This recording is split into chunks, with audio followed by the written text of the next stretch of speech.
Cara, você trabalhou na Petrobras? Trabalhei, cara. Tinha concursado eu tô pensando lá? em fazer concurso, cara, porque a gente tava falando aqui de ter o próprio negócio, tem uma vantagem, viu, de você fazer concurso.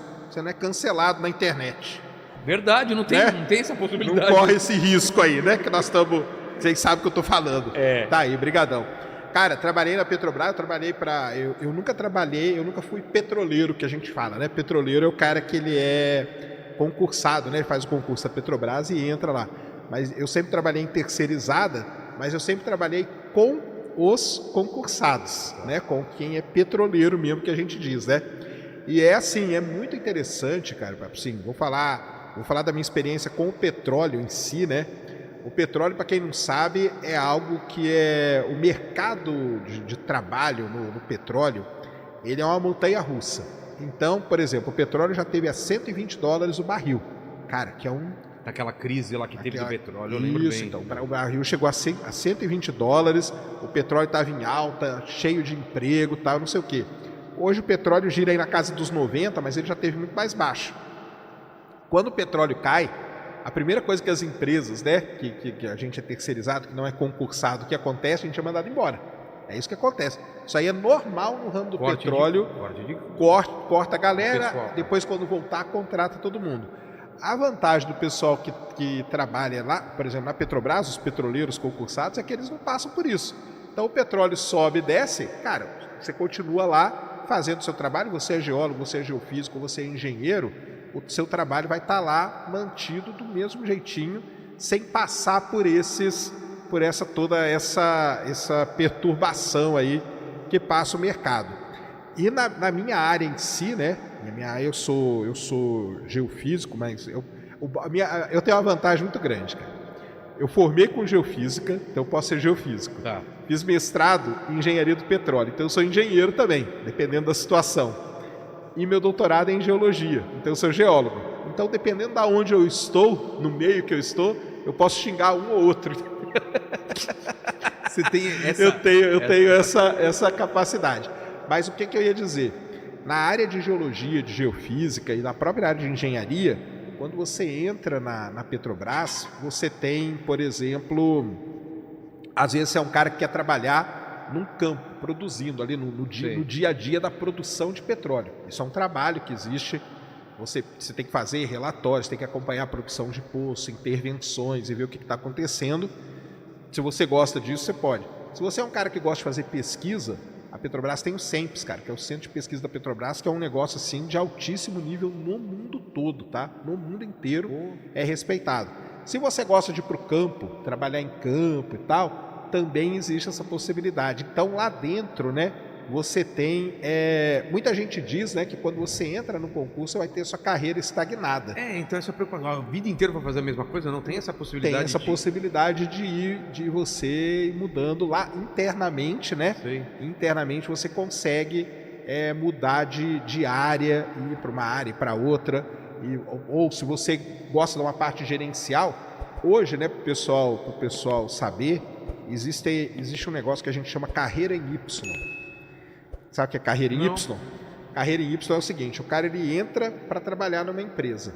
Em um determinado momento, né, essa carreira dele ela pode abrir em duas Vamos deixar aqui, ó. A gente deixa aqui. Para não ficar na minha frente, né? Isso, deixa aí. Frente. A carreira ela pode abrir em duas oportunidades. Ou você pode ir para o lado gerencial, tem gente que gosta, entendeu? O cara quer ser gerente de um campo, gerente de um ativo, coisa assim. Ou o cara que é mais técnico, aí ele tem, então a gente chama de carreira em Y. Você entra e a carreira ela abre em duas, bifurca. E aí nessa bifurcação você pode escolher. Isso aí, para quem é concursado hoje dentro da Petrobras, tem todas essas possibilidades, né? Então eu trabalhei lá muitos anos, é muito legal, tem muitos benefícios, né? Então a Petrobras é tida como uma empresa que ela tem muito benefício. Então tem vale refeição, vale alimentação, férias, né? E outra coisa, né? Como você está trabalhando na Petrobras, você participa dos lucros, né? Então tem a famosa PL, que é a divisão de bônus. Então você pode ter tipo 14 salários no ano, entendeu? Entendi. Você tem o 13º, mas pelos bônus que você ganha, isso aí pode somar até um salário a mais. Então, assim, é uma carreira muito boa, eu aconselho muita gente, cara. Muitos alunos meus, muitos mesmos, cara. Eles fizeram concurso. Eu aconselho, cara, faça, entendeu? Estuda, faça o concurso, porque é isso que eu falei, cara. Você vai estar longe desses intempéries aí do mercado. Lá dentro você tem essa estabilidade. A estabilidade você nunca vai ser mandado embora. A gente sabe que não é assim também. Você não pode fazer o que quiser e... Exatamente. eu não vou ser mandado embora. Não é assim. Mas o lance é você estar protegido das instabilidades, dessa perturbação toda. Então lá a estabilidade, principalmente no mercado do petróleo, ela é com relação a isso. Então não importa o que aconteça, o preço, tem guerra, não tem, cara, seu emprego está ali, você é engenheiro da Petrobras, engenheiro de petróleo, você segue aquela vida ali.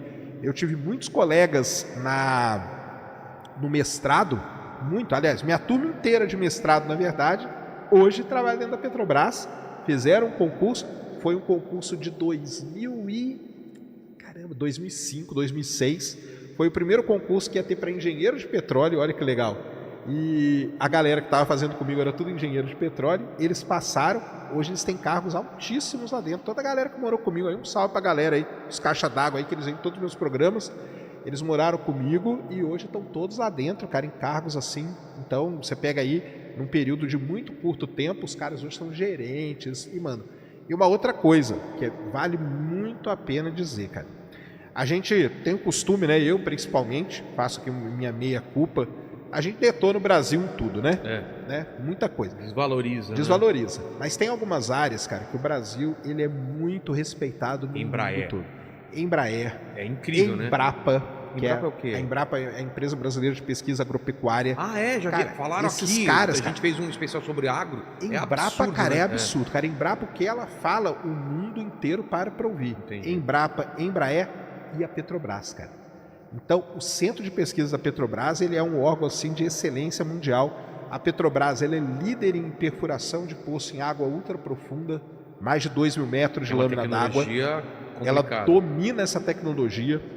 O pré-sal agora, que a gente explora, ele foi uma coisa que chegou, quando foi descoberto o pré-sal, aquilo causou muito problema. Por quê? Porque era toda uma tecnologia diferente, cara. Furar o sal é um negócio muito complicado. Porque é o seguinte, as rochas... Sabe como que eu faço, né? Sabe como que eu faço? Como que você faz? Palitinho de dente. Palitinho, pega, né? Palitinho de dente, mas aí eu vou te falar. E aí você coloca na batata. Mas aí que você tá abrindo um furinho ali. Mas você pega uma montanha de sal... Fala pré-sal, então o que é esse... vamos explicar o que é o pré-sal. Tem alguma figura que ele pode colocar pra gente entender? Cara, se você procurar aí, procura aí. Geologia do pré-sal. Tá. Procura aí geologia do pré-sal. É até legal da gente falar, né, que o pré-sal quer dizer o quê? Que apareceu antes do sal em termos geológicos. Tá. O que acontece com a Bastão? Vamos explicar primeiro o que é isso, né? O que é esse sal aí, né? Cara, tem uma pergunta que eu fiz pro Sacani aqui sobre qualquer assunto que ele falou, não sei. Cara, eu tava pensando nisso agora, Cara, acho que não. Não, aparece. Não, nunca, velho. Falar sobre... Cara, vamos... Cara, pré-sal, astronomia... Mas isso aí eu tenho que saber, né, cara? Isso aí é meu trabalho. Se eu não souber isso, eu tô... Um vulcão. Olha lá, ó. Tem imagem lá pra gente entender. Isso, essa tem imagem, oceano. Isso aí é muito legal. Camada pós-sal, camada de sal e pré-sal. Isso aí. Então o que acontece? A costa brasileira, principalmente Bacia de Campos e Bacia de Santos, ela tem uma característica muito importante, que é esse corpo de sal aí que você está vendo, essa camada de sal. Normalmente não é uma camada assim, normalmente é uma montanha de sal que tem no meio, tá? E isso é um período da geologia, um período da história geológica, aconteceu essa deposição desse sal aí, beleza? Só que antes secou o oceano e ficou o sal? Todas essas camadas aí que só vão para entender, aparecer... é parecido com o que eu vi lá no Atacama, que tem aqueles salares. Não sei se já aquilo viu. Lá, só que a 4 km de profundidade, é 5 incrível, km de né? profundidade. Um lugar branquinho que é sal. É isso aquilo, falaram que tinha um oceano lá, secou. Então é aquilo que com mais camada por cima. Exato, que porque legal. o que vai acontecendo? O oceano ele vai retraindo durante a história da Terra, né? Que não tem 6.000 anos, só pra gente deixar claro. Isso é bom falar. O oceano ele vai retraindo e subindo. Nessas retrações aqui, nesses momentos, você tem deposição. Então deposita uma coisa, depois o oceano sobe, outra camada vem por cima e vai pressionando. O oceano baixa o nível de novo, acontece outra deposição. E assim a Terra vai indo. Tá? Até o planeta Terra é dinâmico e vai acontecendo isso. Então o que acontece? A gente tem na história geológica um momento em que teve muita morte de micro-organismos. Esses micro-organismos, eles formaram um tipo de rocha que é chamado de estromatólito. Esse é o nome que a gente dá para a rocha. Então, sempre que tiver ito na palavra, é rocha. Então, o que é estromatólito? É a rocha do estrômato. O que é o estrômato? O estrômato é uma grande quantidade de micro-organismos mortos. Por exemplo, recife de coral. O coral, ele é um organismo vivo. Quando ele morrer, a rocha que vai dar origem vai ser um estromatólito. Entendeu? Entendi. Então, essa rocha ela surgiu primeiro. Depois dessa rocha veio o sal por cima. Por isso que a gente chama de pré-sal. Ela surgiu antes porque se você olha essa figura, você vai falar, ué, como assim é pré? Se ela está depois. Mas é na história geológica. Entendeu? Na geologia... Mas quanto mais antigo não tem que estar mais embaixo? Por isso, quanto mais antigo, mais embaixo. Então veio primeiro a camada pré-sal, depois o sal, depois as camadas pós-sal. O Brasil, durante muitos anos, desde a década de 70, ele explorou petróleo ali na camada pós-sal. Entendi. Então todos os reservatórios da Bacia de Campos e tudo mais. Mas sabe uma história muito legal da Bacia de Campos? O primeiro poço da Bacia de Campos, se não me engano é 78, uma coisa assim, ele foi perfurado para chegar no pré-sal. Mas na hora que estavam perfurando, eles encontraram uma camada muito mais fácil de perfurar. E aí pararam ali e descobriram a grande reserva, que é a Bacia de Campos, depois a Bacia de Santos e tudo mais. E aí aí todo mundo sempre falava, caramba, cara, tem que ter um reservatório embaixo desse sal. Embaixo desse sal tem que ter alguma coisa. E aí foi uma grande coisa que a Petrobras fez, cara.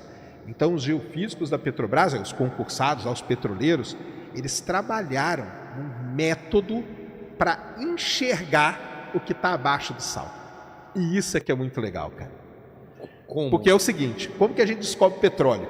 Vamos explicar para a galera. Eu passo um navio em cima do mar, ali no mar, eu passo um navio. Esse navio, ele puxa vários cabos. Nesse cabo eu tenho sensores. Cabo atrás dele que está por dentro da cabo. água. Ele fica a 2, 3 metros de profundidade. Você vem arrastando aquele monte de cabo. Esses cabos têm sensores. E nesses sensores, e além dos sensores, esse navio ele leva uma bomba de ar. Isso, uma bomba de ar. Então ele explode essa bomba causa uma bolha de ar, essa bolha de ar vai viajando pela Terra. Aí ela chegou aqui, isso aqui é uma camada da Terra. Quando ela chega aqui, ela reflete. Essas ondas que estão vindo batem aqui e refletem. Se é ondulatória, tá tranquilo. Quando reflete, os sensores que estão nesse navio, no cabo desse navio, registram esse sinal. Quando o geofísico lá pega para interpretar, para estudar, ele vê as camadinhas. E de acordo com o sinal que ele está vendo ali, ele sabe se tem petróleo ou não. É assim que a gente descobre petróleo. É assim. Qual que é o problema? Então você fala, então é simples, né? Eu vou passando o navio e vou descobrindo. Assim que descobriram a Bacia de Campos inteira, cara. Inteira é assim. Qual que é o problema do sal? Quando essa bolha de ar gerou essas ondas, a onda bateu, só que parte dessa onda aqui ainda passou. O sal, ele funciona como um grande filtro que a gente fala. Ele vai parando a intensidade dessa onda. Então, na hora que chegar lá embaixo do sal, vai chegar muito pouca energia. Então, as camadas que estão lá embaixo, a gente vai ver com muita dificuldade. E aí que entra o trabalho do cara da Petrobras. Os geofísicos da Petrobras, eu esqueci o nome dele, cara, desculpa, eu já conversei com ele várias vezes, esqueci agora, e ele escreveu até um livro contando a história da descoberta do pré-sal, que é legal, ele já é aposentado hoje, tá? E eles desenvolveram uma técnica de análise de dados, usando inteligência artificial, olha só que legal, que conseguiu pegar esse sinal que era bem fraquinho e melhorar esse sinal pra caramba. E aí, quando eles fizeram isso, apareceu ali o petróleo. E aí, quando você olha a imagem, é lindíssimo, que você tem a imagem, tem o sal, e embaixo você tem o petróleo ali depositado, as rochas, né? Sacane, não tem outro método, sem ser esse de bater a bolha, não tem Não um tipo de raio-x? Alguma... Isso é como se fosse um raio-x. É tipo um raio-x. Isso é como se fosse um raio-x. Tá. Coloca aí, o Lênin, pra gente. Coloca assim, ó. Seção sísmica pré-sal. Escreve aí que eu vou mostrar o que é a radiografia da Tá, Terra. como aparece. Como aparece e como que a gente vê que ali tem O petróleo. cara tem que entender muito pra Tem que entender muito, cara. essas micro-variações. E aí, por exemplo, falando de ser um cara concursado dentro da Petrobras, qual que é a grande vantagem também? A Petrobras ela tem muitos e muitos cursos de especialização. Então, o cara que entra como geólogo, ele vai fazer curso no mundo inteiro, cara. Então, é um profissional de altíssimo nível para poder descobrir aquilo ali, porque é muito difícil mesmo. Pré-sal, então, era muito difícil. E eles desenvolveram essa técnica aí para isso. E aí encontraram o tal do pré-sal. É maior, a bacia do pré-sal é maior do que estava em cima? Muito maior. Muito maior? Aí que foi o grande lance. Na hora que você faz a conta da reserva, que a gente chama de reserva, né? Reserva é a quantidade de petróleo que tem ali. A reserva do pré-sal, ela é, acho que é, aí, é isso aí. Isso aí é a radiografia da Terra. Tá vendo? Isso é a radiografia da Terra. Lá em cima, ó, a primeira faixinha azul é o fundo do mar e depois vem as camadas. Pessoal, por que está colorido assim? Porque já está interpretado pelo geofísico, tá? Entendi. E aí, você tá vendo que tem uma montanha ali, ó? Aquela montanha de sal. Montanha azul e azul escuro depois. Isso, aquela montanha de sal. Como que você sabe? Porque você tá vendo que não tem nada no meio? Sei. Quando não tem nada no meio é porque ali é um negócio que é homogêneo, praticamente homogêneo, ali é sal. E tá vendo embaixo que aparece alguma coisinha? Aquela faixinha azul embaixo de tudo, aquilo ali é a camada de pré-sal. É ali que tá o petróleo. O petróleo tá lá. É isso aí. Então a gente tem que chegar lá. A gente está falando isso, cara, mais ou menos? Nós estamos falando, os reservatórios do pré-sal, eles giram em torno de 6 a 7 quilômetros de profundidade. Cara, a gente está furando isso. Fura isso, a Petrobras fura isso. E aí, qual foi? Então, mas isso contando a água? Ou... você tem uns 2 quilômetros de água, contando desde a superfície ali, né? Uns 2 quilômetros de água e depois o resto, uns 5 quilômetros do fundo do mar até o reservatório, tá? Então, incrível isso. Cara. Não, isso aí é incrível, cara. Você vê uma imagem dessa aí, isso aí é a imagem isso aí eu vejo todo dia, cara. Isso aí é todo dia. Meu trabalho é ver isso aí. Eu vou dormir, eu fecho o olho, eu tô vendo isso aí. Mas numa resolução boa, não, né? Essa resolução aí já é uma das melhores que a gente tem. Isso aí não fica melhor que isso? Não fica melhor. Nossa, cara. Não tem um coloridinho Não fica. Essa aí é um dado de alta... E aquela visão... Não sei se é de cima... Aquilo ali porque o que acontece? À medida que você vai interpretando, que são essas linhas coloridas, o software que você usa vai montando aquele mapinha ali do lado. Como se fosse visto de cima. Como se fosse visto de cima, para ter uma ideia de como onde vai essa... Isso. Cara, que incrível. Exatamente. Ciência é incrível, né? É incrível demais, cara. E aí, qual que é o lance? O primeiro problema é você descobrir aquela linha azul lá embaixo de todas, que é você descobriu o petróleo. Descobriu. Aquilo podia não ter. Tem lugar que não vai ter isso. Então, poderia não ser petróleo. Aí como que eu sei que é petróleo ou não? Poderia ser o quê, por exemplo? Poderia ser uma rocha cheia d'água. Água. Tá. Ou pode ser gás também. Qual a diferença? A diferença é que dependendo do custo para perfurar um poço ali, o gás ele pode ser que ele não seja economicamente viável. Porque gás tem que ter muito. Como que eu sei isso antes de furar? Então, você está vendo que tem esses sinais todos que você está vendo aí, você está vendo que tem diferença. O sinal que você fala o quê? As ondinhas né? Você está vendo que tem uma que é mais fraca, uma que é mais forte e tal. Aí o que a gente faz? A gente faz uma análise muito mais detalhada para saber se aquele sinal ali ele é uma rocha que está preenchida com água, com óleo ou com gás. Aí existem certas características que você estuda ali e você consegue ter essa certeza até um certo nível, tá? Que ali tem petróleo. Muito bem. Então a primeira coisa é essa, é achar aquilo ali. O pessoal da Petrobras foi lá e desenvolveu uma técnica para isso. Isso é uma técnica que a gente fala in-house. A Petrobras desenvolveu, é um negócio deles, isso é um segredo de Estado, cara. É mesmo? Isso é segredo de Estado, entendeu? Isso é segredo de Estado. Deve ter também espionagem, o pessoal tentando descobrir isso, não tem não? Muita gente tenta. Eu trabalhei um tempo, cara, analisando testemunhos do petróleo. O que é testemunho? Então o cara descobriu, nós vamos furar o primeiro poço ali. Quando fura o primeiro poço e tira as rochinhas, a gente chama de testemunho. Tá. Esse, para quem não sabe, galera, é um dos dados mais estratégicos do país, tá? Porque é a partir dessa rochinha que eu vou calcular qual é o volume de petróleo que tem ali. E esse volume de petróleo vai ditar muitas coisas. Eu trabalhei um tempo analisando testemunhos do pré-sal ali no Edise, que é o edifício sede da Petrobras. Trabalhava lá com 2 petroleiros do meu lado.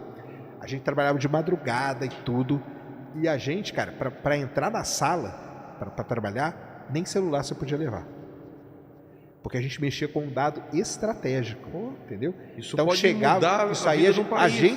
eu podia sair dali e mudar a direção do país, entendeu? Claro. Eu podia falar, ó, pessoal, não tem nada ali. A bolsa, puf, desaba, entendeu? Então, Ou tem muita coisa ali. Aí a bolsa... Olha só. E você pode mentir também, né? É, claro. Exato. E aí o que acontece? A gente trabalhava nesse lugar e ligava. Na época, a presidente da Petrobras eu trabalhei nesse setor aí quando era a Graça Foster, era a presidente. A gente ligava para ela, cara. O cara ligava para ela, o petroleiro, não eu, né? Mas o petroleiro do meu lado ligava para ela para falar, ó, estamos aqui com a rocha deu tanto, isso era 2 da manhã, 3 da manhã, não importava. A Graça Foster foi uma presidente da Petrobras que a característica dela era ser workaholic. Então ela trabalhava, cara, se tiver alguma coisa 2, 3 da manhã, pode me chamar. Então, descobrimos o petróleo, beleza? Aí o pré-sal tem um outro grande problema, cara. Isso que você falou que é o... como chama? Testemunho? Testemunho, é a rocha. É uma rochinha, é uma rocha desse tamanho assim. E aí você analisa o que tem nela. Você analisa porque acontece o seguinte, até eu perfurar, se tem ou não petróleo é uma estimativa. É uma boa estimativa? Às vezes com 70%, 80%, mas tem 20% de chance de não ter. Então eu preciso furar um poço, que é o poço descobridor, que a gente chama, e esse poço vai bater lá onde eu falei para o cara, e ele vai trazer para mim uma amostra de rocha, porque aí eu vou ter certeza. Com a rocha na mão, aí não tem erro. Aí não tem erro. Por isso você falou que é estratégico pra caramba. Estratégico. Imagina que eu escondo esse copo aqui, passa um sinal aqui, você fala, cara, tem 70% de chance de ter um copo. Fura aqui, me traz o copo. Agora não tem erro, cara. Eu tô vendo a rocha aqui na minha mão. Entendeu? E aí, vendo a rocha, quando a rocha tem petróleo, é uma das coisas mais bonitas que tem, na minha área, logicamente, né? Vocês aí vão achar... Tem coisa mais bonita, viu? Tem coisa, né? Tem. Depende da área. Mas na geologia de petróleo, quando você pega uma rocha que está com petróleo, é muito lindo, cara. Como que é? Porque você viu o petróleo nela, cara. E como que é visualmente? É escuro? É escurão, cara. Você tem a rocha em cima branquinha, a outra aqui branquinha, e os poros da rocha todos cheios de óleo. E aí na hora que você bate nisso, tipo um soufflé? É tipo um soufflézão. É um soufflé, na verdade. Exatamente. Ele é aerado? Aerado, cheio de óleo dentro. E esfarela essa rocha ou não? Ela não. Firme? É firme. Ela é firme. E aí quando a gente pega isso é que a gente calcula a quantidade de petróleo que tem, a reserva e tudo mais. Então, muito bem. Descobri o petróleo, sei que tem, aí vem a outra etapa que é terrível, que é perfurar. Exato. Porque eu estava falando para você que o grande problema é furar o poço no sal. Porque naquela rocha de cima, você está vendo que tem um monte de camadinha? Dá para ver, né? Dá. Então é tranquilo, cara. O que acontece isso? É como se você colocasse um prego numa parede. Ela é firme. Essa rocha é muito firme. Então quando eu prego, o prego fica. Se eu tirar o prego, o buraco fica. O sal não. O sal ele é plástico, cara. Você tirou, ele se fecha. O sal desmorona, cara. E é nesse ponto que a Petrobras, cara, ela desenvolveu toda a tecnologia de perfuração no sal, cara. Eles apanharam durante esse negócio anos. De entrar duro e sair meio mole. Você tá ligado? Tô ligado. Tá bom. Dá um desespero quando isso acontece, né, Sacani? Não sei não, cara. Você tá ligado? Não sei não. Não dá um desespero? O negócio vai sair mole. Eu já aprendi. Eu aprendi a tecnologia. Parece aqueles cadarços, sabe? Que tá sem aquela pontadura que você tem... Passar aqui pra colocar no buraco do tênis, assim, né? Aquelas linhas de costura. Mesma coisa que você tentar jogar bilhar com uma corda, não dá, né, cara? Não tá duro nem mole, tá al dente, né? Sabe aquele macarrão al dente? Tá duro? Não tá, mas também não tá mole. Não tá mal passado, né? E às vezes é pior, né? É pior al dente, né? Porque um você desiste, o outro você tá bem. O al dente você fica naquela. É isso mesmo, então E a tecnologia que os caras inventaram é pra... Por que... Mas tudo bem, não tem problema de você colocar, porque tem que colocar e tirar, e aí... Então, porque aí o que acontece? Eles tiveram que desenvolver um negócio que a gente... Porque eu imaginei que quando entrou, tira toda a reserva e só levanta... Não é assim não. Você vai furando o poço, né? O poço vai atravessando as rochas. Normalmente, nas camadas pós-sal, a gente tira aquela broca, depois desce um negócio que vai cimentar o poço, que a gente chama. Volta assim? É, em volta. Para não desmoronar. Para não desmoronar. Agora o sal, a Petrobras teve que desenvolver uma técnica que é de cimentação enquanto ela perfura. Cara. Então ela tinha que vir perfurando e cimentando. Porque na hora que ela tirasse ao mesmo tempo. Porque senão ela tira e já colapsa. Colapsa, vai desabando. Cara, que treta! Treta, cara. Foram anos, cara. Anos. Um poço no pré-sal, cara, era um negócio caríssimo, caríssimo. Por isso que o pré-sal no começo, não sei se você vai lembrar das reportagens, o pessoal falava assim, descobrimos o pré-sal, mas hoje não vale a pena explorar. É inviável. A grana para explorar não compensava o tamanho da reserva. Porque um poço era muito caro. Então, os petroleiros lá, o pessoal da Petrobras, eles estudaram anos e desenvolveram toda a tecnologia para criar uma maneira de perfurar o poço, dele ser barato e dele ser cimentado enquanto perfura, para não ter esse problema de desabamento. Entendi. E aí fizeram isso, conseguiram. Hoje a gente explora aí o pré-sal. Na verdade, mais de 50% do petróleo do Brasil hoje vem do pré-sal, entendeu? Então é um negócio muito interessante que a Petrobras conseguiu fazer, cara. Graças a essa galera aí que estudou lá, né? Então a Petrobras tem essa vantagem muito grande de você estar lá dentro, que é essa, cara. Que você, primeiro, para quem gosta, você vai trabalhar com tecnologias de ponta, entendeu? Isso aí é tecnologia de ponta, cara. Isso é quase coisa espacial. Só que é pro fundo da Terra, é no mesmo nível. Então você vai trabalhar com tecnologia de ponta, você vai ter as melhores formações que você tem, porque para chegar nesse resultado aí, esse pessoal estudou muito fora do país, e veio muito intercâmbio com gente de fora, gente daqui e tal, entendeu? Porque o pré-sal... Sérgio, existe só pré-sal? Desculpa se foi idiota a pergunta, mas é só no mar ou debaixo da terra, no continente pode ter pré-sal? Pode ter. Sabe a Arábia Saudita? Sei. É pré-sal. E é muito profundo também? Não, aí é que é a vantagem da Arábia Saudita. Que o deles é rasinho, cara. O deles, você cavou o jardim da sua casa, achou petróleo. O pré-sal brasileiro é exatamente o mesmo da Arábia Saudita. Só que aqui a camada está a 7 km. Lá a camada está quase aflorando. Na verdade, lá você anda e vê aquela rocha que eu falei, estromatólito, você vê a rocha. Aqui a gente não vê, exposta. Nossa. Exposta. Então, você fura um pouquinho ali, já achou. Essa é a grande vantagem da Arábia Saudita. Então isso aí é muito legal, cara. Isso aí é a história do pré-sal brasileiro. Hoje está muito desenvolvido, hoje está produzindo tal. Aí tem que olhar aí a produção ultimamente, eu não tenho visto, mas deve estar com mais de 52%, deve estar com 52%, 53% vem do pré-sal hoje. O resto ainda é da Bacia de Campos, Bacia de Santos, né? Aí tem toda a divisão aí do petróleo brasileiro. Mas é muito legal e toda a tecnologia que os caras desenvolveram para chegar, para descobrir foi uma e para perfurar que foi outra. Então foram grandes avanços aí que a gente teve nesses últimos anos. Viu? Entendi. Foi muito legal.